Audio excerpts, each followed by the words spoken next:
Hello everybody, I'm Nikhil from Midassoft and I once again welcome you to Midas GTS online training number 2. The topic of today's training is construction stage analysis and slope stability analysis in Midas GTS. So we will talk about the construction stage analysis and slope stability analysis today. I have prepared a brief presentation which will talk about the construction stage analysis ideology in Midas GTS, and then we will make a similar model in Midas GTS for doing the construction stage analysis. So let me first show you the presentation for construction stage analysis. So these are the different factors or different inputs that we can provide in construction stage analysis. You can consider construction stage analysis by defining the construction stages in Midas GTS, but you can also consider the seepage analysis in construction stage analysis. You can do the stress seepage semi-coupled analysis, and you can also consider the consolidation analysis for construction stage analysis. I'll be talking about the construction stage analysis today, so I'll keep my webinar scope to construction stage definition only. So first of all, let me give you a brief background of construction stage analysis in Midas GTS. When additional elements are activated in a particular construction stage, these elements are not affected by the previous construction stage. In construction stage in Midas GTS, we can either do the construction stages of excavation, or we can do the construction staging of construction of a foundation, insertion of the piles into the ground, or stuff like that. So when we add an extra element in Midas GTS for a particular construction stage, that additional element will have zero stress before the element is activated. New construction stages are created per construction sequence to reflect any structural changes and updates in the analysis. Let's say you want to take into account the concrete that has been poured for foundation analysis, but since the concrete has not hardened, you need not to activate the weight of the concrete, or you need not to activate the element which represents the concrete, because once you activate the element which represents the concrete, then you are adding something to the stiffness of the structure. So if you want to take into account the wet concrete load but not the stiffness of the concrete, then you must apply the wet concrete load of the concrete, and when the concrete hardens, you must activate the element of the concrete. The elements which are inactivated in a relevant construction stage will have zero stress regardless of the loadings to which the structure is subjected. Midas GTS does not create and analyze independent analytical models for each construction stage. After completing the analysis at each stage where the changes in structure and loadings are reflected appropriately, the analysis results from the previous stage are accumulated and analyzed. So let's say we have 10 construction stages of a particular model. Midas GTS does not create individual analytical models for each individual construction stage. It performs the analysis for first stage, and then it performs the analysis for second stage and combines the result of first stage and second stage and accumulates the results like that. So as I said before, the concept of an accumulated model is used. Therefore, any change in structure or loadings in a stage influences the subsequent construction stages. So let's say you have a construction stage model in which there are 10 construction stages. You want to have some modification in one of the, let's say you want to perform modification in first construction stage. Since the results in Midas GTS are accumulated over the construction stages, the change or the modification of first stage will affect the results in subsequent stages. So let us first talk about the activation and deactivation of elements. Let me take you to Midas GTS now, and I'll show you where you can define the construction stages in Midas GTS. So this is the work window of Midas GTS, as you guys are already familiar with this work window. For defining the construction stages, we have two different options in Midas GTS. We will talk about the two options that we have. First of all, the primitive method, the definition of construction stage one by one. For that, you will go to model and you will go to construction stage and you will go to define construction stage. Once you go to define construction stage, this dialog box will appear on your screen. This dialog box talks about the set data that you have. The set data has the data of all the meshes that you have in your model, all the boundaries that you have in your model, and all the load that you have defined in your model. Similarly, on the right hand side, we have the activated data field. Whatever element that you put it into the activated data will be activated in a particular construction stage. And if you are performing the excavation analysis, then you will have to delete some part of the model as per the stage, because you are performing the excavation. So some of the mesh sets have to be removed from the model as the excavation is being performed. So you can put that data into the deactivated data field. So this is how you can define the construction stage in Midas GTS. If you want to activate any structural component, you can activate the structural component. If you want to deactivate the structural component, you can deactivate the structural component by putting it into the deactivated data field. So whatever activation that you have done, it will appear in the activated data field. If you want to see the elements which are activated only, then you can check on this option, activated, and the elements which are being activated in a particular construction stage will be shown to you. Now let me talk about in detail how Midas GTS behaves when you activate or deactivate a certain set of elements. So as I said before, the inactive elements that are activated in a construction stage are assigned with 0 initial stress, at which point their self weights are applied to the existing structure. Let's say we are constructing a dam, and the dam is constructed in several layers.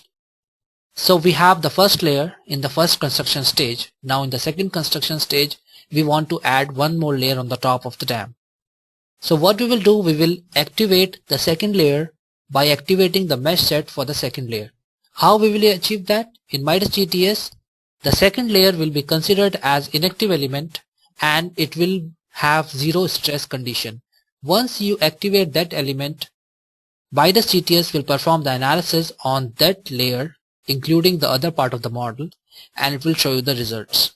So these activated mesh will become a part of the total structure, and they will be used for analysis in that particular stage and in the subsequent stages.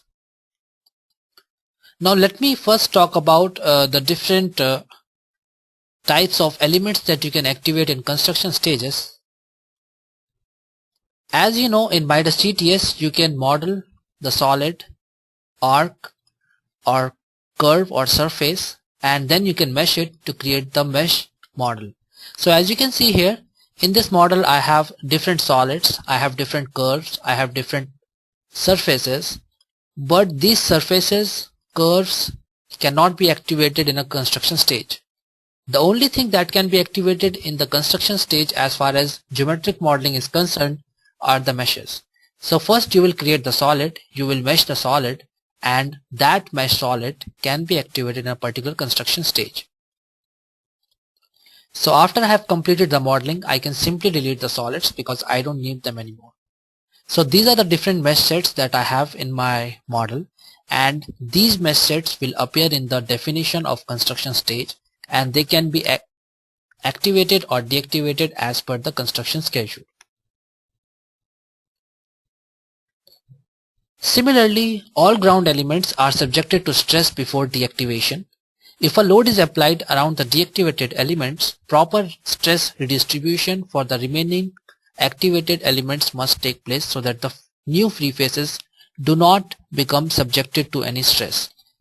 What it means by this is, let's say you are performing an excavation analysis. What will happen? You will have a solid ground in the first stage. That will be called as the initial stage. Then you will deactivate some part of the ground to excavate the first layer, and you will simulate the excavation in Midas GTS by defining a construction stage in which you have performed the first excavation. Now what will happen, as you can see in this example, these are the two layers that I have, and I want to excavate part A from the whole structure. So as you can see in the first stage, before the part A has been removed, there is a force transfer between A and B. A will apply force on B, and in reaction B will apply an equal and opposite force on A. But once you deactivate element number A, the stress should be redistributed in element number B so that the new free faces of element number B do not become subjected to any stress. And this is how Midas GTS does it. FBA is the force applied on A by B, and this is how it is calculated. An integration is performed over the volume of A, and the strain displacement matrix of B is used, and it is multiplied by the stress, and this is how the force is calculated. In Midas GTS, the global stiffness matrix of a current construction stage is calculated by using this approach. It is a summation of the matrix defining the location of element stiffness, which is known as Li, the element stiffness activated in the current construction stage, which is Ki, and N, which is the total number of elements activated in a current construction stage. So this is how you obtain the matrix global stiffness of current construction stage. So it will have a transpose matrix of matrix defining the location, the stiffness of each element, and then the matrix defining the location of all elements. So this is how the global stiffness matrix is generated in Midas GTS. Now let's talk about the activation and deactivation of loads in Midas GTS. For activating the load or deactivating the load, again you can go to the define construction stage field, and you can go to the set data, and you can go to loads, and if you drag and drop the load will be activated. If you want to deactivate this load, you can put it in the deactivated data field and the load will be deactivated. So it's very simple. If you want to activate a certain load in a particular construction stage, you can just drag it to activated data. If you want to deactivate a certain load, you can drop it to the deactivated data field. And if we talk about the loads in the current stage, they are composed of two types of loads.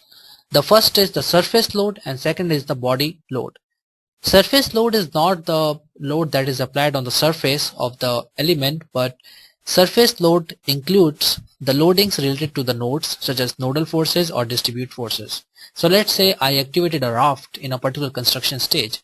The raft will have its own self weight, which in Midas GTS we recognize as the body force, and on the top of raft we might have certain columns at particular location, or we can have certain other kind of distributed loading which can be activated in Midas GTS as a patch loading. So the other loadings apart from the self weight of the raft will be taken into account as the surface force, and this is how Midas distinguishes between the body force and the surface force. Now let's talk about the activation and deactivation of boundary conditions. In Midas GTS, the activation and deactivation of boundary condition is same as that of element or load. You can go to the boundary tab here, and if you want to activate any boundary, just drag and drop it to the activated field. If you want to deactivate any boundary, you can drag and drop it to the deactivated field. In Midas GTS, the boundary can be used not only for defining the restraint, but if you want to change the parameters of elements, then you can use this kind of boundary. Now let me give you an example of how the boundary can be used apart from the restraint in the model. Let's say I want to model the excavation, and then I want to model the raft of concrete. Before I have excavated the structure, the whole model will have soil, and it will have the same or different kinds of soil. But after performing the excavation, I need to activate a layer of concrete. In Midas GTS, you cannot have a mesh set at the same location. You cannot have two separate mesh sets at the same location. So what you can do, you can create a mesh set having the properties of soil, and then when you want to change the properties of soil, to the properties of concrete or the raft, then you can activate a boundary which contains a changed property which changes the property from soil to the concrete. And how you can do that? You can go to the boundary option here and you can change the element attribute. Once you change the element attribute for construction stage, you can define which mesh set has to be updated for boundary, and you can select the attribute, the changed attribute. So let's say I want to change the attribute from soil to concrete. I can select the attribute of concrete here. And this is how you can use the boundary feature.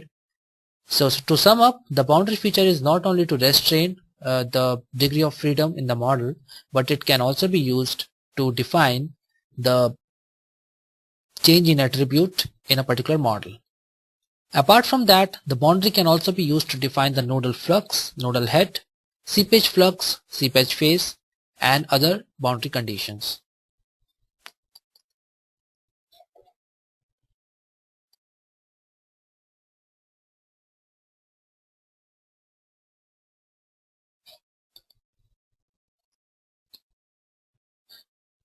Now let's talk about the different options that we have in the construction stage definition dialog box. So as you can see here, in construction stage dialog box, we have an option known as load distribution factor or LDF.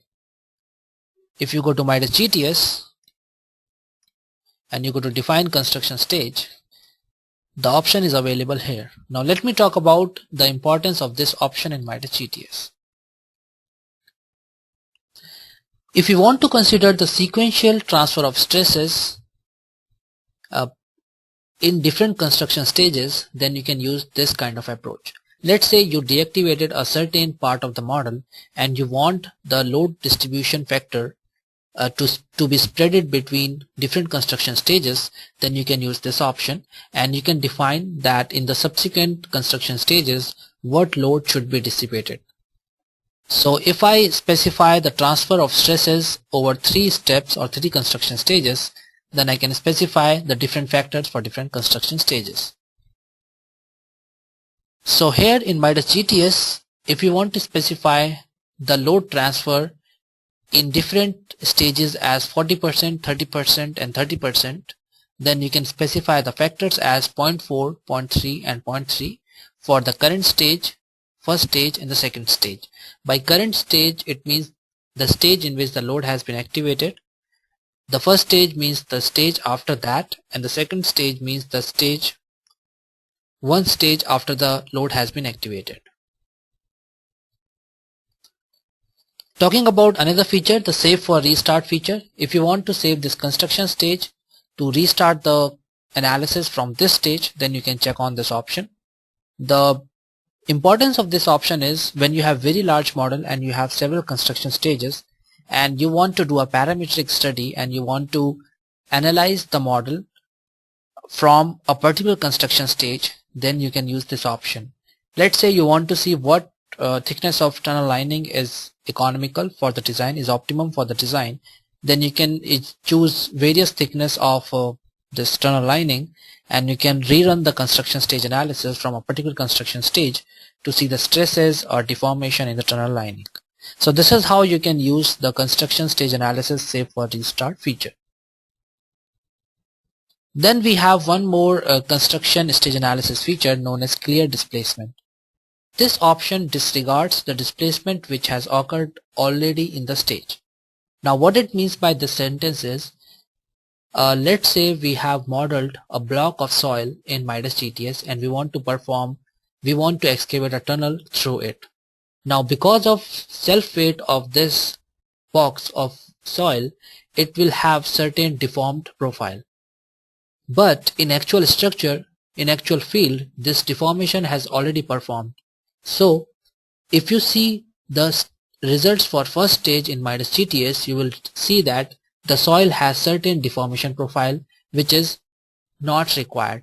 So we will clear the displacement in the first stage so that we can see that there is no deformation in the first stage and we have obtained the situation that we have in the ground, because in the ground the deformation has already taken place. You don't have to consider that deformation in the program, So you will clear that deformation, and if you want to clear that deformation, you can check on this option. Generally, this option is used in the first construction stage. And the importance of this option is it will be helpful to calculate the initial stress of the ground. The deformation will not be calculated, but whatever stress the ground has because of the layers on the top of it will be calculated in this stage. You can also define the water level for global. If you want to perform the saturated analysis, you can define the water level. You can also define how the water level changes in the particular construction stage, and Midas GTS can perform the saturated analysis for you. If you want to define the water level for a particular mesh set, then you can select the mesh set and you can define the water level for that particular mesh set.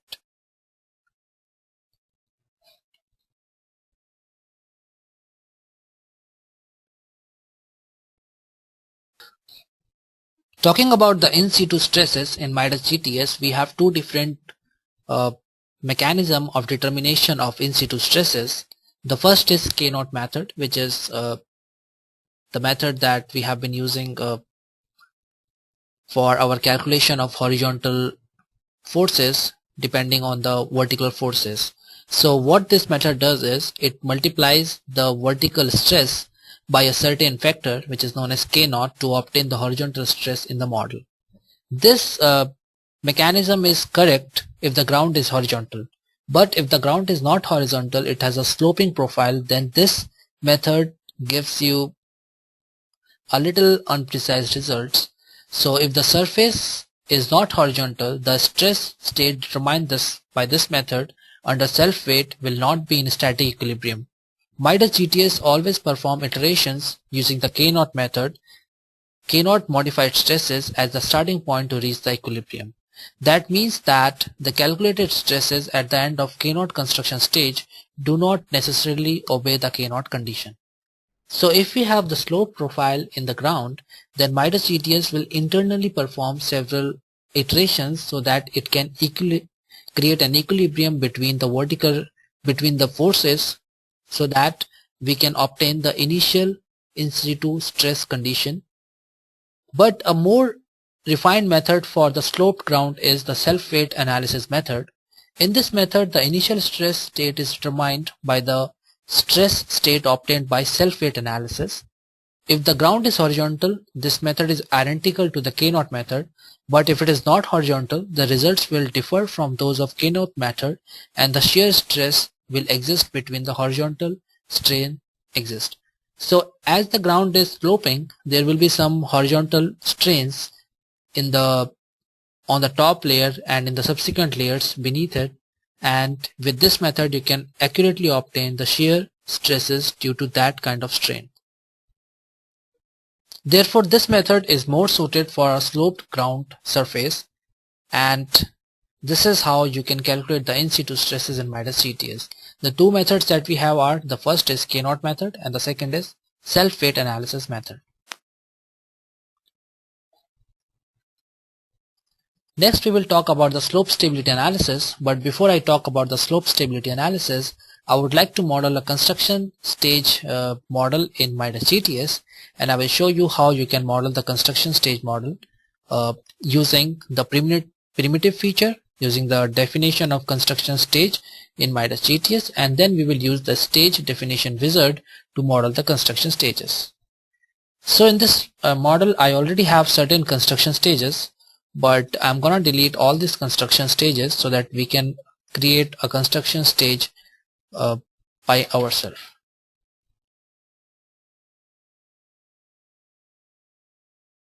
So as you can see here, this is a model for tunnel, and the tunnel has to be excavated in this block of soil. So what we will do, we will go to model, construction stage, and we will go to the stage, define construction stage with option. We will create a new to define the first construction stage, and this we will call as the initial stage. Here the ground material will be activated, so I am activating all the elements where the ground is present.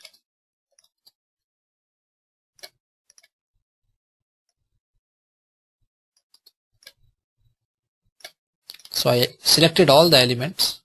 Similarly, I will select all the tunnel elements, because in the first stage the ground will be a solid block.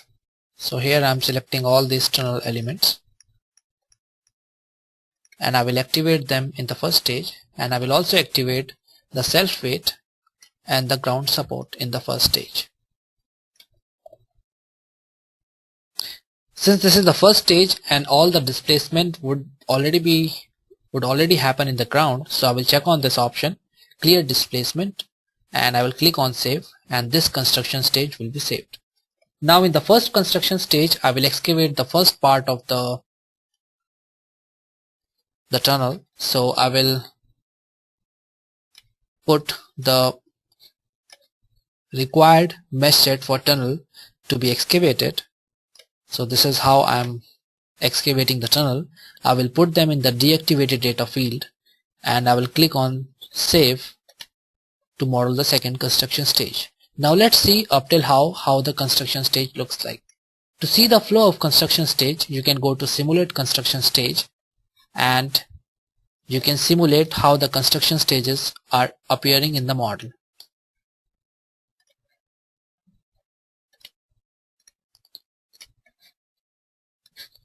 Sorry, in this stage we didn't save the initial stage, so that's why it appears like this. First me save the initial stage like this. So the initial stage has been saved. Now I'll click on new, and I will define the first stage for excavation.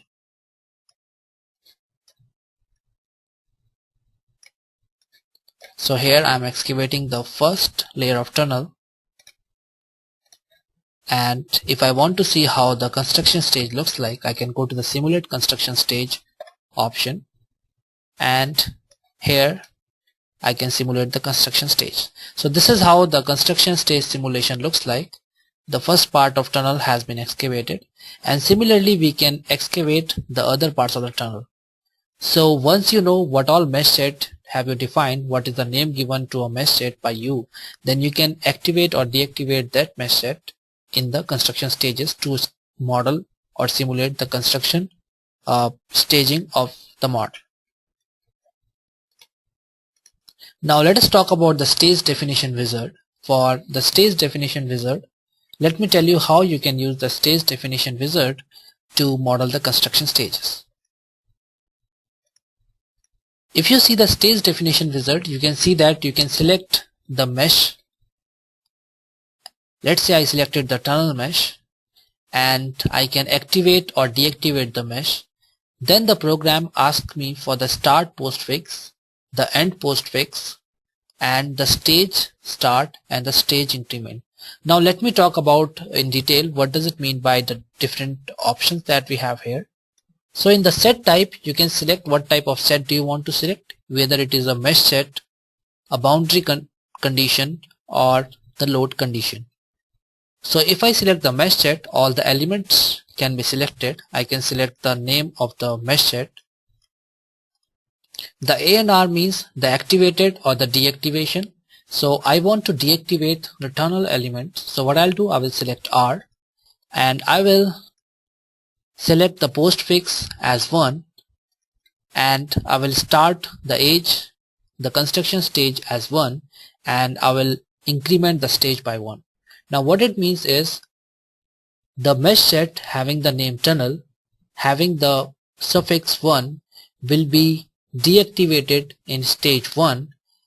The tunnel mesh set having the suffix as tunnel 2 will be deactivated in construction stage 2, and in subsequent stages these deactivation will take place. So once I click on apply assignment rules, as you can see here, in the first stage tunnel 1 will be excavated, in the second stage tunnel 2 part will be activated, in the third stage, and this is how the excavation will take place. But before that, let me talk about how you can create the model that you can use the construction stage definition wizard and for automatically generation of the construction stages. So if you see the works tree here, you will realize that if we see the tunnel mesh set, they have the nomenclature as tunnel 001, tunnel 2, tunnel 3, tunnel 4, like this. This is very important if you want to use the stage definition wizard.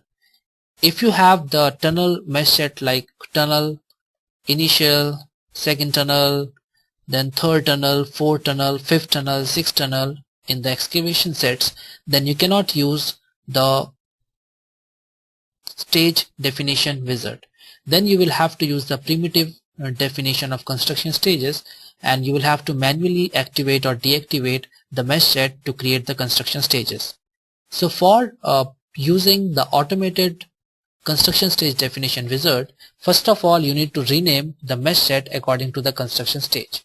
So here I am selecting all the mesh set where I want to rename so that I can use them in the stage definition box.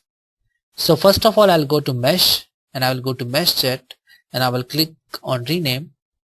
The program will ask me to select the mesh set which I want to rename, so I will select all the tunnel mesh set. Then I will ask the program to rename it using the global coordinate system, and the mesh set will be provided the name in terms of X, Y and Z. So first tunnel 1 will be provided to the element which is first in the order of X, and then Y and then Z. So once I put the name here, let's say small tunnel or TUN, and once I click OK, the rename will be performed. So as you can see here, I have renamed all the tunnel mesh set accordingly, and then I can use them in the stage definition wizard. So now let us use this in the stage definition wizard. I will go to construction stage and I will go to stage definition wizard, and I will select the set type as mesh, the prefix as tunnel. I will deactivate the tunnel. The start postfix will be 1 and the stage increment will be 1, and I will click on apply assignment rules and the assignment will be performed. The ground has to be activated in stage 1, so I will put the ground mesh set, I will drag and drop it to the initial stage. Similarly, the tunnel, all the tunnel elements must be present in the initial stage. The interface elements must be present. The interface must be present. So this way I can create the construction stages. After this, I want to add shotcrete and rock bolts in particular construction stages. So what I'll do, I will again select the mesh set, the prefix as shotcrete, and I will activate the shotcrete from second stage, and I will keep on activating them in the subsequent construction stages. So this is how the assignment has been done. So first I excavate the tunnel, and in the next stage I will provide the shotcrete lining, and this is how it is being done in the program. So let us see the construction stages that has been developed by the stage definition wizard. Once I click on OK, if you go to the analysis window, analysis worktree, you will see that 15 stages have been modeled by the wizard. If you want to see the construction stages, you can go to define construction stage and you can see the definition of individual elements in the construction stage. So it's not a black box that you cannot open. If you are not happy with the definitions of construction stages from the wizard, then you can go to define construction stage and you can modify the construction stages by yourself. If you want to simulate the construction stage, go to simulate construction stage again, and it will give you a good idea of what construction staging has been done in this model. So this is how the construction staging has been done. I didn't assign the interface element, so it appears like this. So here you can see this is how the construction staging have been done in this model. So in this way you can use the stage definition wizard to automatically model the construction stages. If you have a very large model in which you have excavated the tunnel in, let's say, 100 construction stages, you don't need to define 100 construction stages manually. What you can do, you can just rename the excavation mesh set in a wise manner, and you can just deactivate them using the wizard. So that was all about the construction stage definition in Midas GTS. Now let us see how we can create the construction stage analysis case in Midas GTS. For creating a construction stage analysis case, you will go to analysis case, and once you click on add, the different analysis type appear here. If you have defined the construction stage in your model, you can select the construction stage and you can click on analysis control, and you can see the analysis algorithm, what are the different analysis options that you have for construction stage. If you want to stop the analysis in between, then you can select the middle stage, and let's say I want to perform the analysis till stage 5, I can select CS5.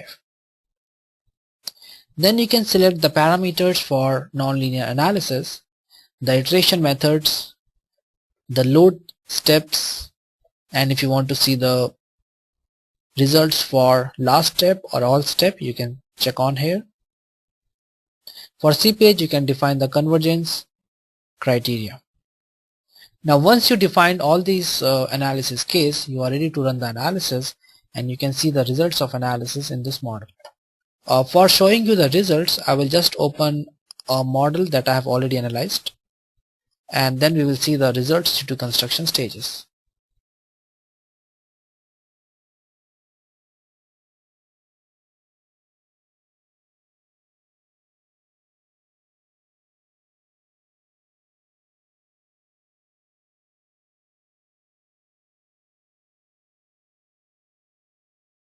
So this is the same model that we created just now, and this model has been analyzed. Sorry, I opened the wrong model. So the final model has been analyzed, and we can see the results in different construction stages with this model.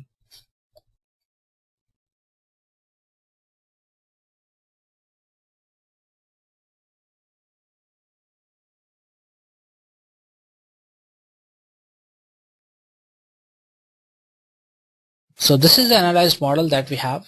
In the post window, we will see that different stages have been listed, and if you want to see the results for a particular construction stage, you can just go to the construction stage and you can see the results for the same. So these are the deformations in stage 1 when the first excavation has taken place.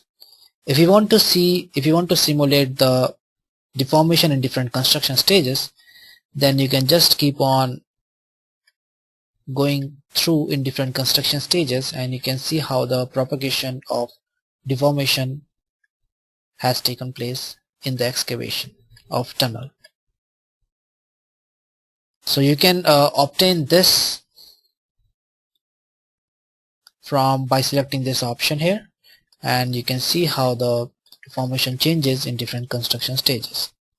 But this doesn't give me a clear idea of what's going on inside the model.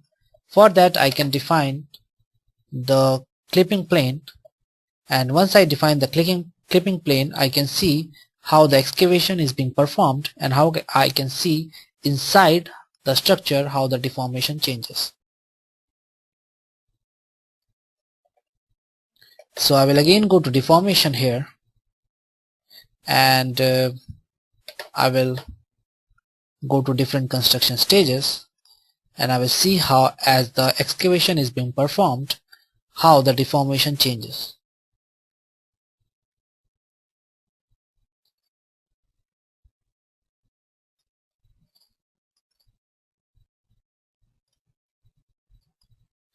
If I want to see the stresses in the shotcrete, I will activate the mesh set for the shotcrete only.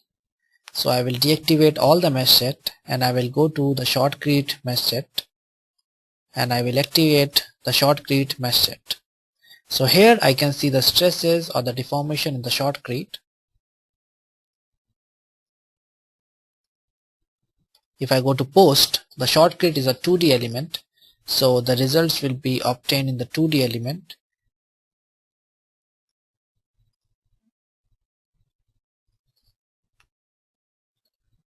In the first stage there is no shotcrete, so there will be no results. From the second stage we will see the results in shotcrete.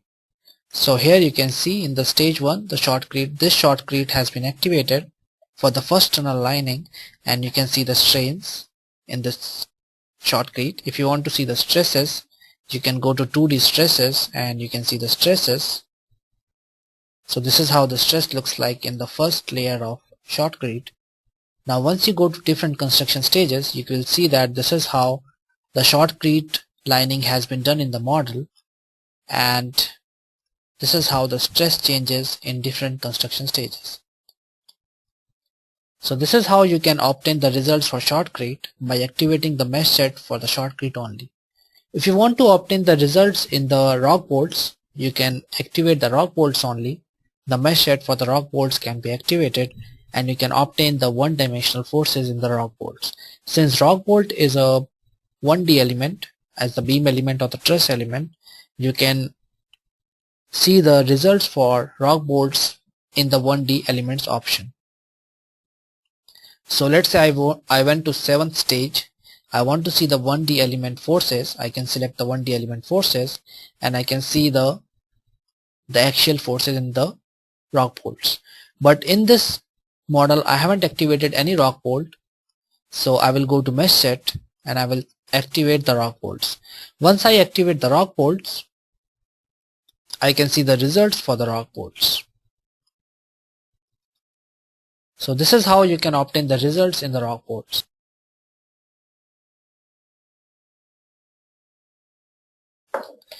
You can also access certain results by going into the results tab, the results menu on the top. So let me just change the results here. And if you want to see the deformation or the stress at a particular point, you can go to the probe result feature. And if you want to obtain the tables, you can obtain the tables by right clicking on the post window and clicking on the table, and it will give you the tabular result for the model.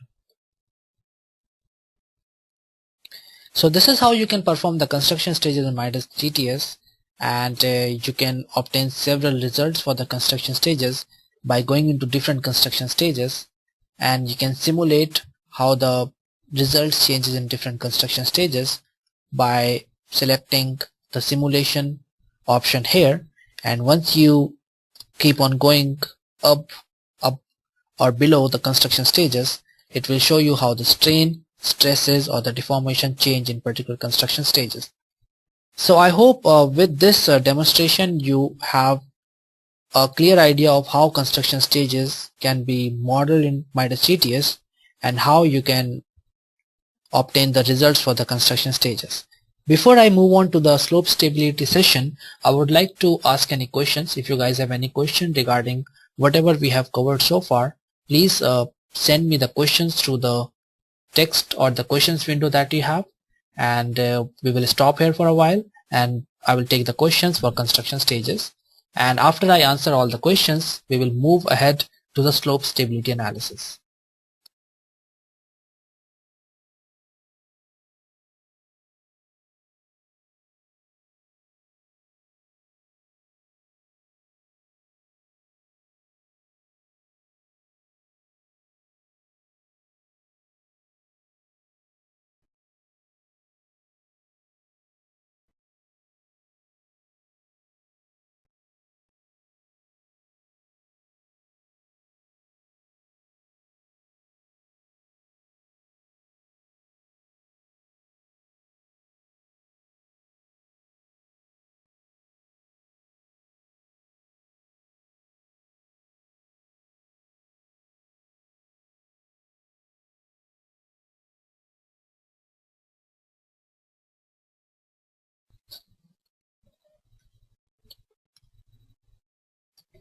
So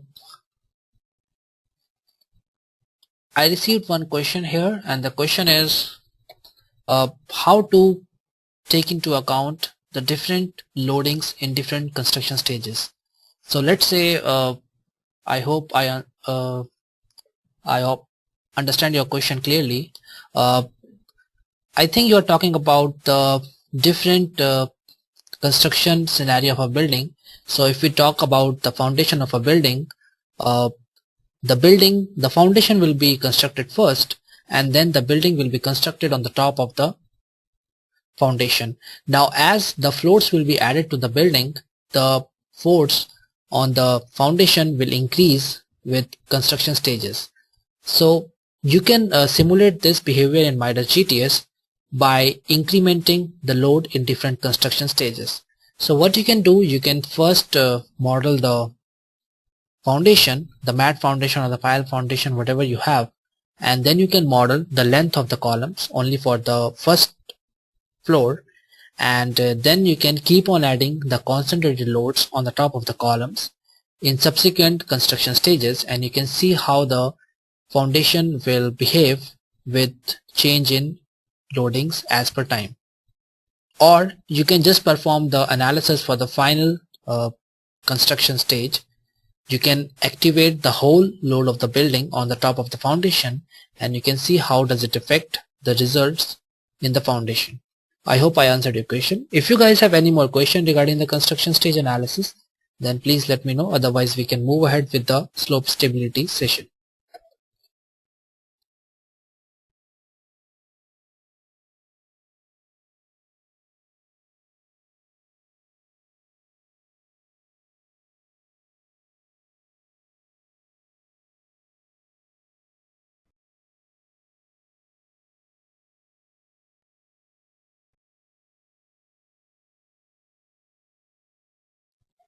So let's move on to the slope stability session, and let's talk about the slope stability in Midas GTS.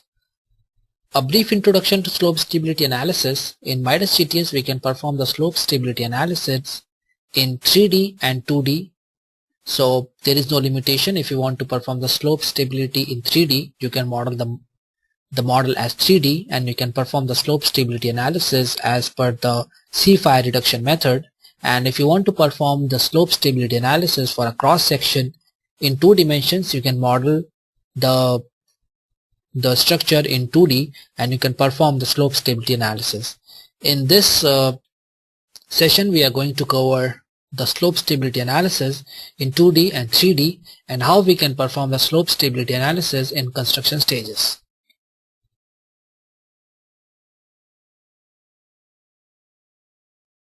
Before I start, I would like to give you a demonstration on why the slope stability is important.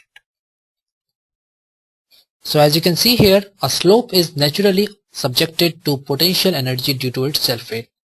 The slope has a particular tendency of going down because of the gravity, and if pore water pressure, external forces, seismic loads, and the wave forces are extended or exerted on a slope, the slope instability may arise. So if we talk about this slope, it will have its own self-weight because of the gravity. It will try to pull the slope, and if we apply some external force, or if the internal pore pressure is high, the seismic loads can also act on this kind of a slope, then it might lead to the slope instability, and hence we need to perform the slope stability analysis. So this is a simple example of slope stability analysis. You will see that W is the weight of the slope and T is the resisting force, and the factor of safety will be the resisting force divided by the force which is causing the slip. So we will talk about this slope stability analysis, how we can perform the slope stability analysis in Midas GTS. The following methods are currently suggested for slope stability analysis. You can perform the slope stability analysis by limit equilibrium theory, by mass procedure, or the slice method. You can assume a failure surface. You can divide the surface into various individual slices, and you can take into account the weight of individual slice and the components in the direction of gravity and normal to it, and you can obtain the factor of stability, the factor of stability by determining the resisting force and the driving force, and once you take the ratio of both, you obtain the factor. You can also obtain the factor by limit theory, and the finite element method by elastoplastic analysis can also be used to check the slope stability. So in Midas GTS, as I said before, we have two different options by which we can determine the stability of the slope. The first method is the strength reduction method. In the strength reduction method, we reduce the strength of the soil as well as the angle of friction of the soil to determine the stability, the factor of safety. So here, this is a small description of strength reduction method. The strength reduction method, as I said before, is a direct method which gradually decreases the shear strength and of the slope ground materials until the failure takes place. Failure is assumed to occur when the analysis doesn't converge. As we know that we are performing the finite element analysis in GTS, what will happen? There will be a certain stage when you keep on decreasing the shear strength of the soil and the analysis doesn't converge. At this point, the program assumes that the failure has occurred and it gives you the factor of safety. So this is a demonstration example of slope stability analysis as per strength reduction method. You will see that this is the modified line due to modification of strength parameters of soil, more circle, and when it touches the circle, this is the point. To give you a better demonstration of the strength reduction method, this is how the factor of safety for slope failure is determined. It is computed based on the Mohr-Coulomb criterion, and the friction angle and the cohesion is taken into account. Sigma n is the normal stress, and you can modify the cohesion and the friction as per the factor of safety. You can assume a factor of safety and you can keep on decreasing the cohesion and the normal stress, and this is how the program performs the analysis. The modified coefficient of shear strength will be C divided by the factor of safety, and the modified angle of friction will be computed like this, and finally the factor of safety will be calculated. So at the point when the analysis doesn't converge, that factor of safety, assumed factor of safety, will become the factor of safety for that slope. So this is how the strength reduction method is being used in Midas GTS for performing the slope stability analysis. Now let me take you to the program and I'll show you how you can use this method in the program to perform the slope stability analysis. For that, I will open a new model and I will show you first how you can do the slope stability in a 2D model, and then I will show you how to perform the slope stability in 3D models. So this is a 2D model and this is a slope which is not reinforced, and we want to obtain the slope, the factor of safety for this slope. So what I'll do, I will first model everything. I will specify the parameters for the materials, I will do the meshing, and then I will specify the analysis case. When I specify the analysis case, I have several options as the analysis type. I will select the slope stability as per strength reduction method, which is the C5 method, and when I select this option, I will activate the load as self-weight, and this is how I create the analysis case for strength reduction method. Once I created the analysis case and perform the analysis, I can obtain the factor of safety in the post window. As you can see here, this is the post works tree, and I can obtain the factor of safety like this. And if I want to see the individual results like stresses in the solid, then I can obtain the stresses in the solid by going into the results option here. So let me show you the different strains in the 2D solids. When we talk about the slope stability analysis, the soil maximum shear is the one which we are really interested in, and you can see this is how the maximum shear looks like, and this, if this slope fails, this can be the expected profile of the failure surface. So this is what people are generally interested in. They can obtain the maximum shear strain, and they can see, they can assume or they can perceive how the failure of the slope will take place. In this, the factor of safety is 1.73, which means that the slope is safe. If you want to perform the slope stability analysis in 3D, you can model everything in 3 dimensions, and you can create an analysis case for performing the slope stability in 3D analysis. It is exactly same as a 2D analysis. You will go to the analysis case and you will select the slope stability as SRM, and you will activate the self weight or the load, whatever you have activated. And once you perform the analysis, the program will give you the factor of safety, and it will give you the different results for 3D, the different stresses or strains, and in this way you can obtain how the stresses or strain look like, and you can obtain an expected failure slope for this kind of a model. So as you can see here, this is a model in which we modeled a slight peak in the slope, and the expected failure can occur somewhere in this region, and Midas GTS will accurately assume how the failure can take place.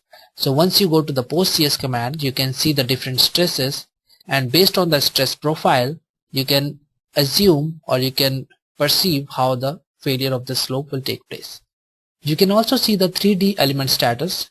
It will show you the plasticity status of the soil, and you can see that on the edges the soil is plastic in nature, and it will give you a fair enough idea of how the failure of soil has taken place. So in this way you can obtain the factor of safety for 3D slopes in Midas GTS.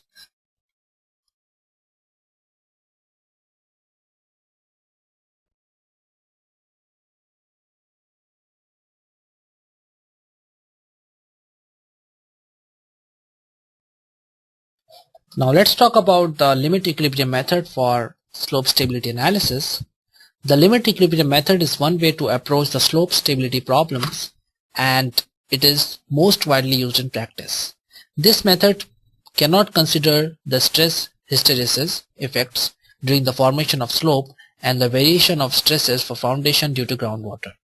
And the methodology used for the limit equilibrium method is mentioned here, that the safety factor of the factor of safety in the finite element analysis in the finite element method is defined as this.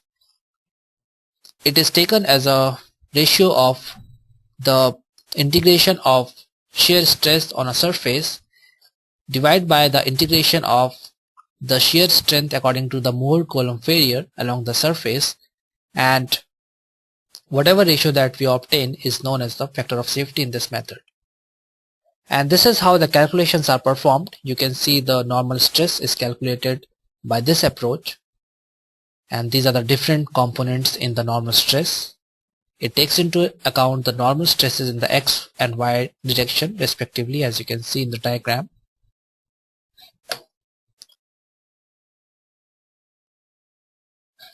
You can see that what is phi? The phi is the internal friction angle of the material, and tau xy is the shear stress, and this is how Midas calculates the normal force in the slope, and this is how the factor of safety is calculated.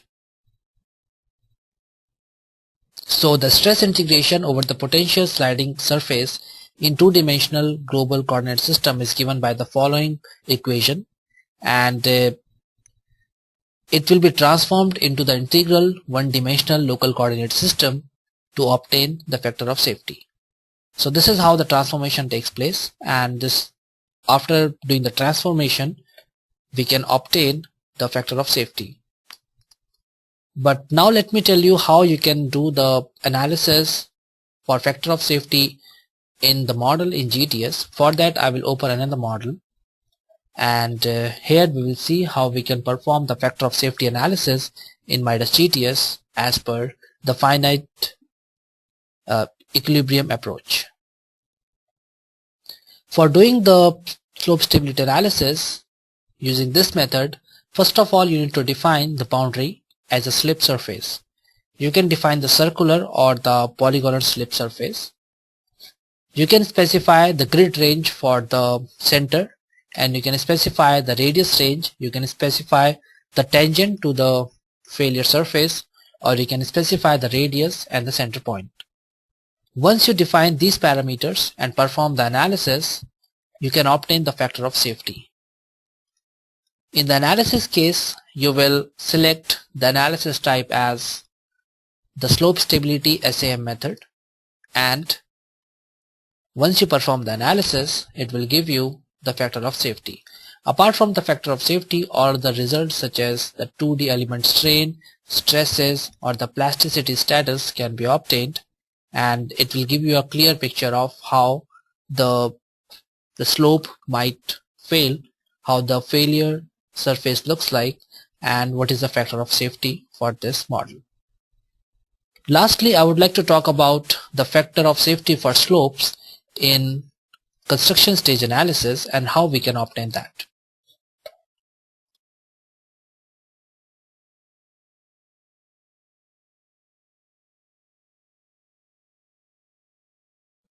When we perform the construction stage analysis in Midas GTS, let's say you want to perform the construction stage analysis for excavation. In excavation, we always have the possibility of the slope instability during the construction. So what you can do, you can check on the option. Here, when you define the construction stage, you can check on the option slope stability as per SRM approach, and once you check on this option, Midas GTS will automatically calculate the factor of safety for different construction stages.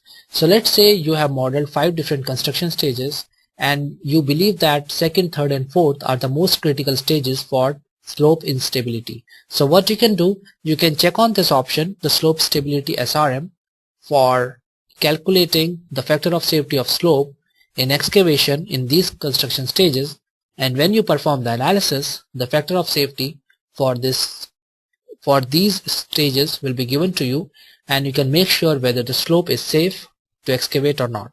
So this is how you can perform the slope stability analysis in Midas GTS, and I have told you 3 different approaches: SRM, SAM, and how to perform the slope stability analysis in construction stages.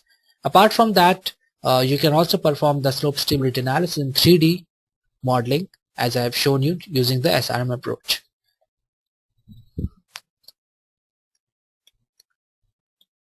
So this completes the session for today.